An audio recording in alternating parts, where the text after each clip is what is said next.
years after I start my first venture, I gain a lot of knowledge, a lot of experience and I thought that everything I was doing was right, and it was a total failure. I failed in everything. I mean, no customers, a lot of money, a lot of stress. That is one of the failures of my career, I would say. I lost like 60,000 euros. When I was a kid, I was selling second-hand clothes on the front door of my house. I passed through several stages of my career since the very beginning. With experience and the pass of the time, you realize that any problem, if you face them, you are going to solve it.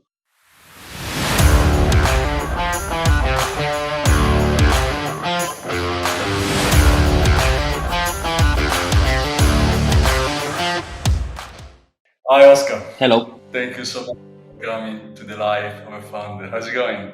Everything good. Busy these days that we are raising money for the company, but good. Excellent. So today we don't talk about your company. We talk about yourself. Okay. So it's more an intro into who you are than your venture. Of course, your venture is important, but behind any venture there is a founder. You are a solo founder, even tougher. So let's start talking a bit more about yourself. Would you like to give me an intro? Who you are? How it all started? Perfect. Well, my side, this is my third entrepreneurship. Lodgerin is my third venture already. I started 10 years ago with my first company. When I came back from UK of having my degree studies, I created a relocation company who helped students and young professionals to find accommodation, make some issues like the documentation, social security, bank account, that kind of stuff. And after I gained some experience, after 3 years of the first venture, I start another company who it was rental management company in traditional way, like a real estate managing houses. And then in the middle, I start a co-working space as well. That it was a total failure. And in 2019, I started with Lodgerin. Why was it total failure? Well, because at that point, after it was like 6 years after I start my first venture, I gain a lot of knowledge, a lot of experience as entrepreneur and CEO and director, etc. And I thought that everything I was doing was right, and I didn't take the time in learn about how the co-working space it was working, marketing, team structure, everything. So I just launched the co-working, expecting that it was going to be a really good project, and it was a total failure. I failed in everything. I mean, no customers, a lot of money, a lot of stress, and it's supposed to be at that point like a second business in terms of it wasn't my first activity, so that is one of the failures of my career, I would say. I lost like 60,000 euros, something like that. All my savings, all the money that I have done during the first 6 years of entrepreneurship, I lost it in that venture. What is important you learned, so you got more experience, and now you have more experience for your next one. What was the motivation behind to become an entrepreneur? You've done already three startups, so you must have a very strong. Uh, um, I think that there is two sort of people who decide to be an entrepreneur. The first one is because you have inside you. It's like when you want to be a policeman or a doctor or something like that. It's motivation since the beginning. It's on you. It's your essence. And then there is another sort of entrepreneurs that come to be an entrepreneur because they are there in that moment, or they want to have flexibility, motivations, or they think that they are going to have their own destiny in their hands, and more vacations and more salary, and no boss to hear about.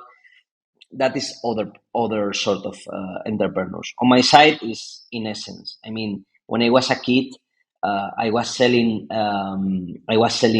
secondhand clothes on the front door of my house. I take clothes of my parents and start to selling aside to or instead to give donation to the church.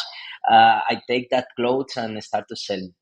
My family is coming from business and construction and other sort of businesses. So I saw since I was a kid, and on my side it was like so on me that when I came back from UK, I started to work in a multinational, and I spent there 6 months because it was like not for me. Let's say that.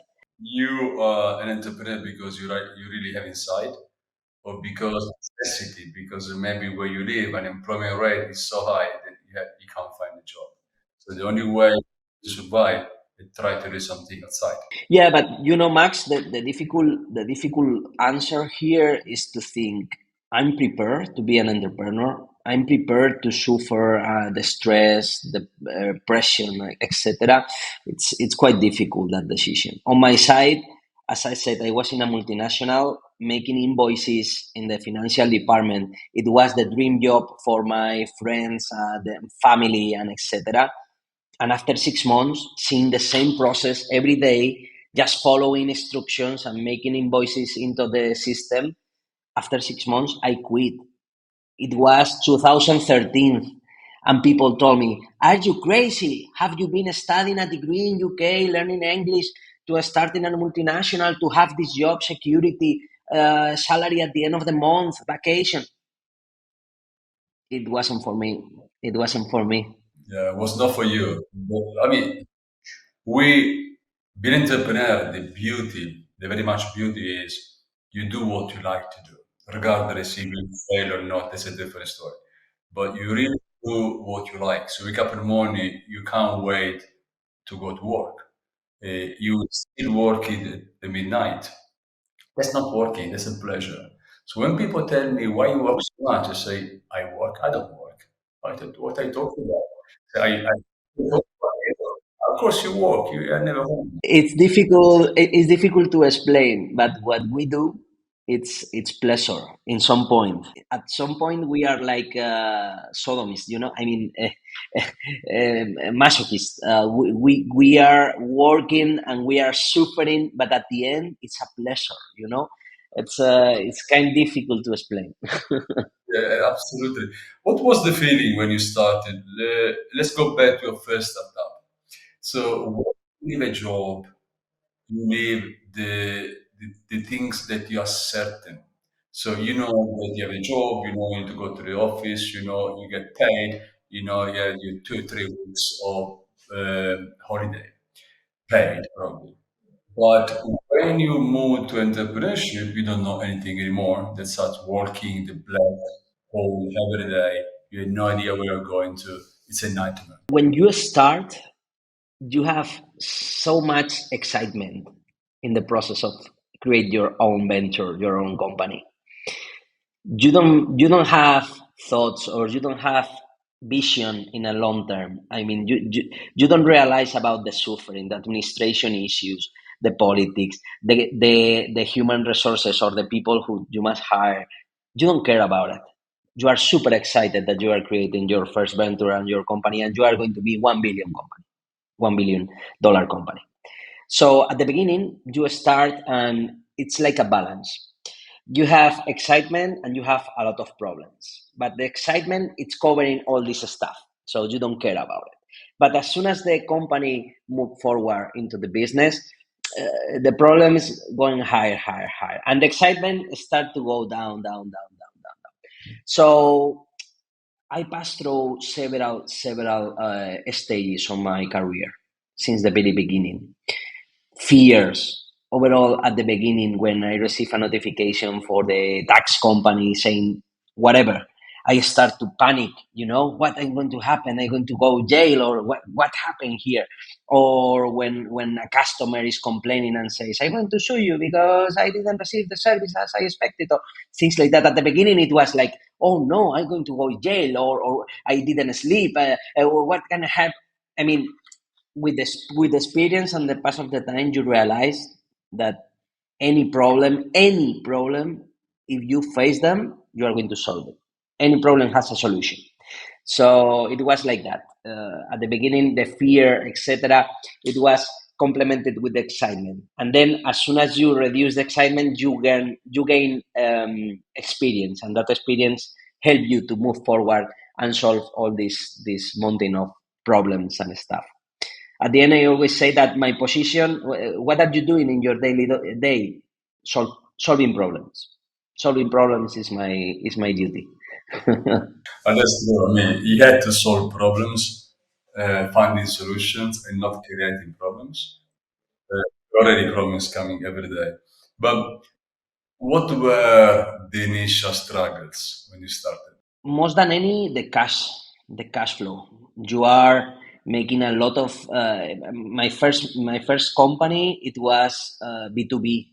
So I had to enter in a difficult world when you have to escalate from one department to another until you get the person who takes the decision.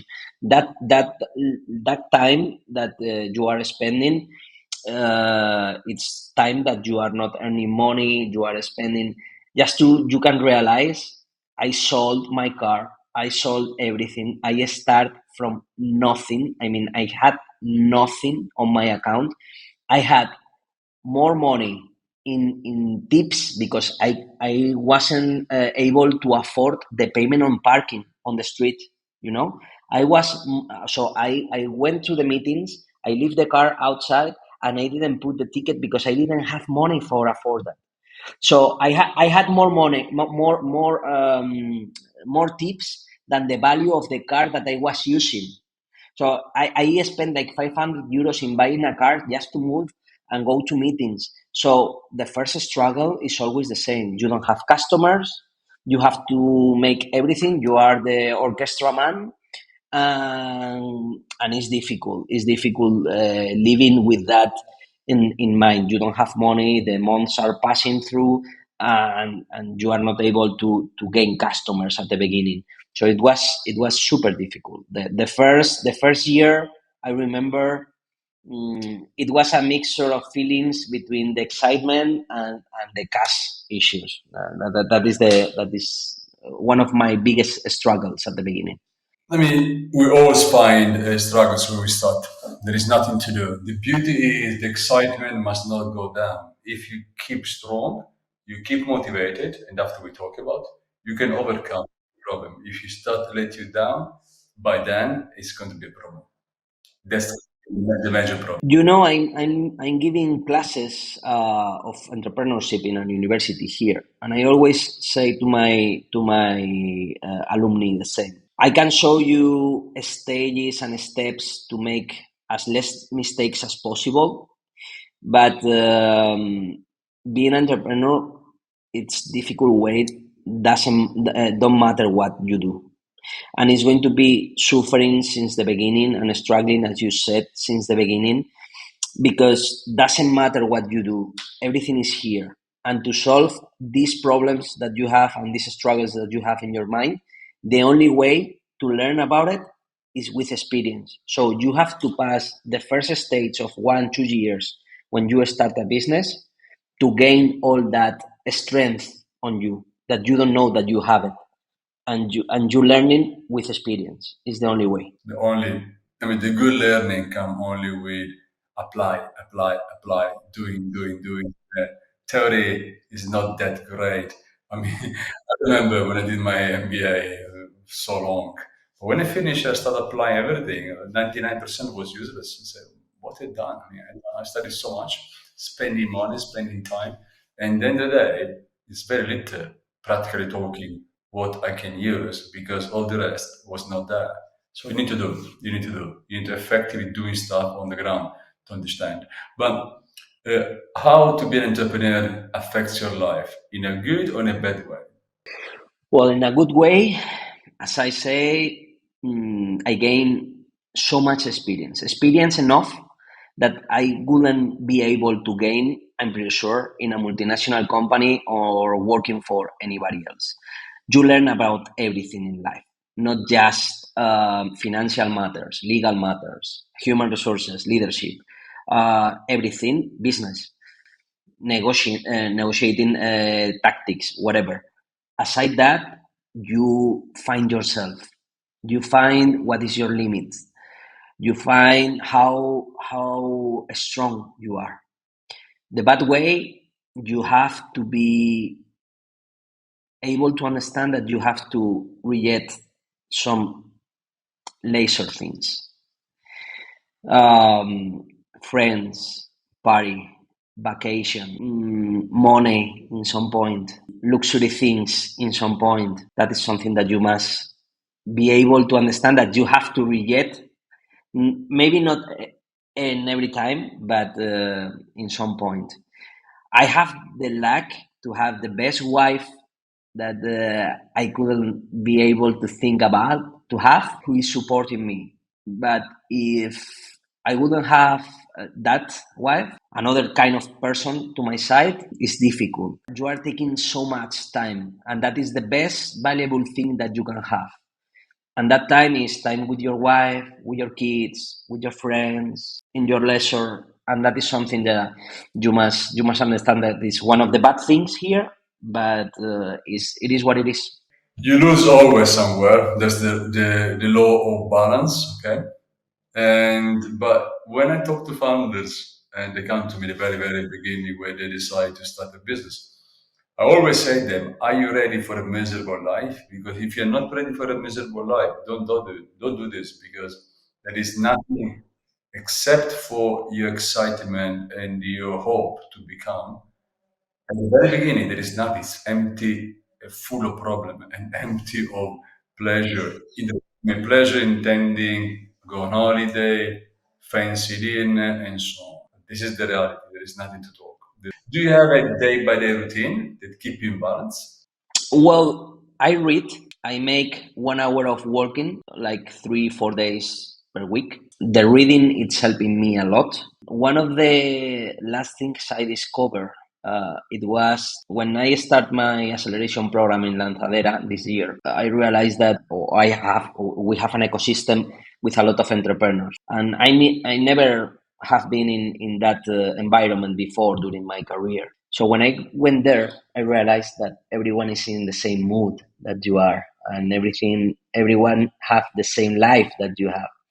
So speaking with them and put my thoughts freely to everyone and speak about it, and they exchange those thoughts with them, etc. It's something that is like therapy. We call it therapy, and those are the things that keep me in balance. I always save at least 1 hour for my family every day. That is for sure. And during weekends, at least one afternoon or one morning is for them as well. That is something that I turn off my phone. I put everything outside mine, and it's something that I always do. That's very important. You must give some time to your private life, otherwise it can be very tough. But also, I don't think it's beneficial for your working balance. So when you just work night and day, work becomes less productive. So you must take yourself outside for a bit, recharge, and move back. One of the things I forgot to say, it's sleeping. For me, sleeping is more important than eat. If I don't sleep 7, 8 hours every day, impossible. For me, 8 hours, 7 hours minimum, it's something that I have to do. I go to bed 9:30, something like that. Here in Spain, people is going bed like noon, 12 p.m. or something like that, 11 p.m. Myself, like the kids, 9:30 in bed because at six a.m. I'm waking up or 5:30. It depends. So sleeping, one of the best. That's a very good habit, very, Yeah. very good one. Have you ever thought I'm the most unqualified founder and CEO? I won't get there because I don't have the tools. Difficult to say. I mean, you pass through several stages. In some point, you can think about it, but are excuses. Are excuses. You always are going to be able to do what you propose. I mean, that I will consider an excuse in any case. No, What do you enjoy the most in what you're doing today? I have a lot of things that I enjoy during the day. I will say I passed through a phase where I didn't enjoy any during the day. It was problem, throw problem, throw problem, throw problem. And I never look to the big picture, never look to what I got during my experience. Now I realize that the small victories that you earn every day are something that you must enjoy daily. So I will say the moment where I'm enjoying more my day is first time on the morning when I arrive at office before than anybody, 7 a.m. I put my music, my classic music, and I start to think about the day, what I'm going to do, my important task in any day, and how I'm going to get that. 1 hour, something like that, is like half preparing the day, half motivation or meditation, as you can see. That is the best part, or the best part of the day where I'm enjoying. Let's talk about motivation. How do you keep yourself motivated? When I'm using a lot the milestones strategy. When I'm putting milestones per week, per month, per quarter, per semester, to achieve the goals yearly. So having that in mind, having that vision in short term, medium term, and long term, and when you are getting that and you are earning and expanding, and you see historical records, and you see your traction and how are you increasing everything, that is super. That's super. I mean, that is a feeling that is difficult to describe. Did you ever think about failure? What's your relationship with failure? Failure on my is what is failure, Max? Failure is establish a company and don't pass the first month. Failure is not being the 1 billion company. What is failure? That is important to understand. What is failure? For me, failure is everything I done that I don't get the thing that I'm proposed to do. But at the end, failure is knowledge, and knowledge is a victory. So, what is failure? That's true. It depends how you define failure. I was talking with a founder yesterday, and she told me, I mean, it depends. I mean, you can fail every day, and there is someone who believes failure is when you go bankrupted. But it depends how much you learn from failure, right? It keeps you learning. And what I don't accept, I accept failure completely. What I don't accept is repeating the same time the same mistake. That annoys me. For me, failure is when you made a mistake and you don't learn about that mistake. Your ego doesn't allow you to understand that it's a failure and learn about it to correct that mistake. I will say that is a failure. You are not able to listen. You are not able to learn. You are not able to put measures in your problems. That is a failure. How do you like to spend your spare time when you're not in the office or working? Walking on the mountains alone. I have a small house in a little village that I'm going every weekend. When I take my shoes and I go into the mountain, disappear 1 hour, 1 hour and a half. No music to listen, nothing, just birds and animals, and that is the best feeling you have is your other world, when you are in other world, let's say that. It's when everything disappear.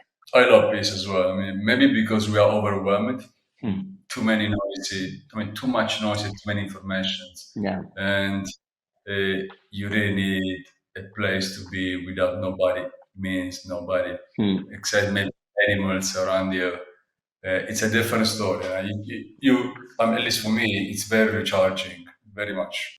Do you go to tech events, all this kind of stuff? This year, I went to more tech events that I wanted, to be honest, because with the rising money, etc., at the end, it's like some pomposity there, so much egos and people taking pictures and posting in social media more than meetings that allow you to grow, to learn, to create collaborations, partnerships, etc.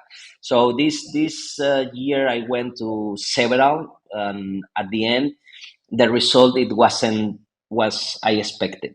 However, I used to go to several events because our company is B2B, and one of the channels that we have to create relationships is through special events for our sector, prop tech or real estate or things like that. And those one I enjoy more because are more like productive for me. The tech events are a bit, as I said, more ego exchange than other things, let's say.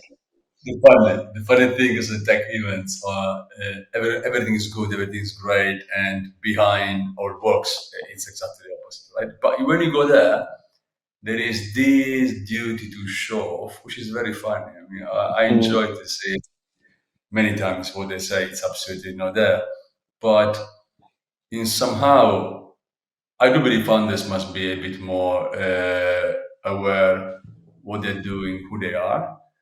Dreaming big, it's absolutely there, but be honest, right? So mm, don't try to tell things that are not real. mm. Uh, Especially when you talk to investors, you might tell investors what it is and not what they would like to hear from you. In the end of the day, they need to check your company, and if you're not telling the truth, you're Yeah, just spending time. yeah. But is this cultivation of ego?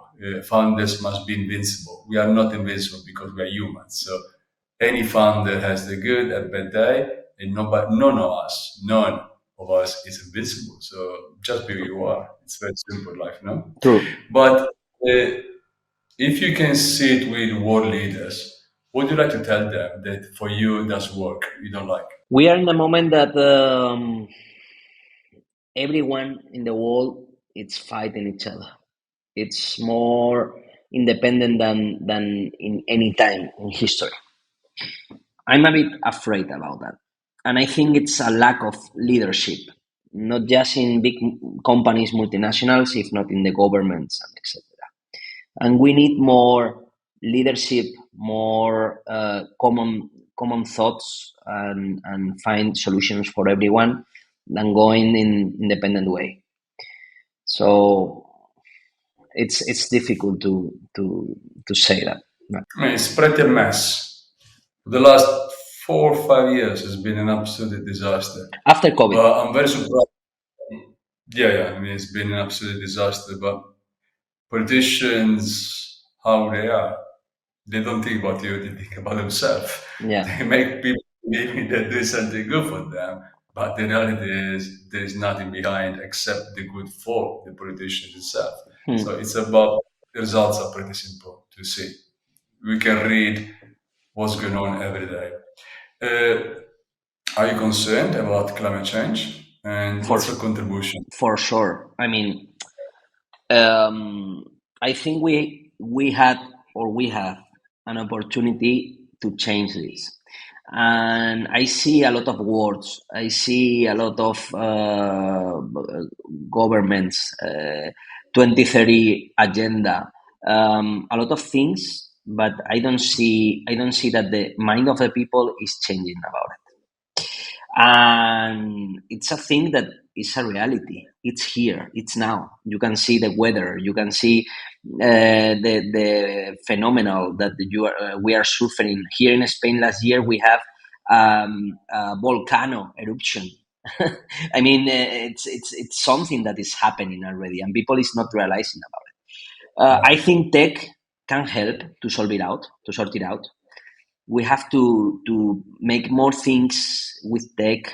We have to hear and support more people who is trying to make ventures and parts of companies that are using their money and their thoughts and strategies to do this. And I think we have to reward that kind of companies. On our side, with our technology, we are reducing movement in the cities. We are reducing pollution. We are reducing paper use. I mean, the technology is helping, and our minds must go in that direction.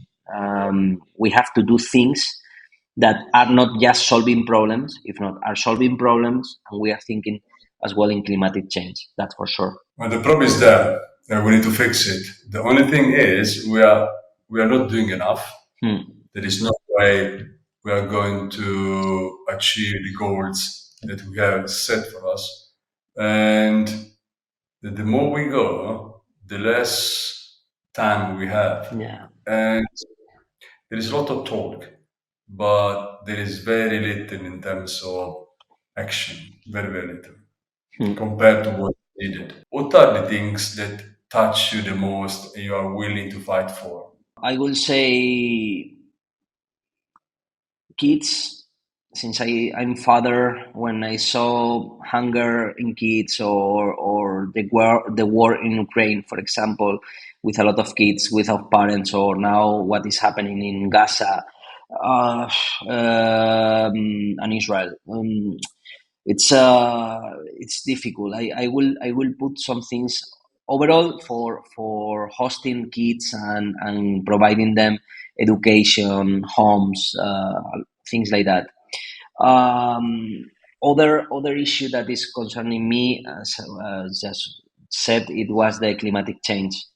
I'm seeing every day, and I'm working fields. I'm seeing phenomenal, and that's something that it's touching me as well. Then the women, or the problems with abuse on women's, here in Spain, we are suffering more and more every year, and something that I would like to help with. And finally, drugs, the fentanyl issue that we are seeing most than in anybody in anywhere. It's in the US. That's something that is concerning me a lot as well. Overall, for the young people more than any. The best book and author. Carlos, in novel, I will say Carlos Ruiz Zafón and Sombra del Viento is in Spanish, the title. And then in business, the one who changed my mind, it was Robert Kiyosaki and Rich Father, Poor Father. The best author, sorry, the best movie and actor. The best movie, it's The Good Father, and the best actor for me, it's I will say I love movies, so I will say the best actor, Clint Eastwood. So if I'm going to ask you the greatest wish in your life, what's going to be? Die at the age of 90, having my kids and my grandkids totally rise in a peaceful world, and having the feeling that I have enjoyed a lot my life in every aspect. That will be my best wish. Let me close with a recommendation. If you can recommend something to the founders watching this podcast, what would you say to them? If it's just one thing, reliable to the answer, no. Everyone is going to say you no. Your business is not good enough. Your product is not good enough.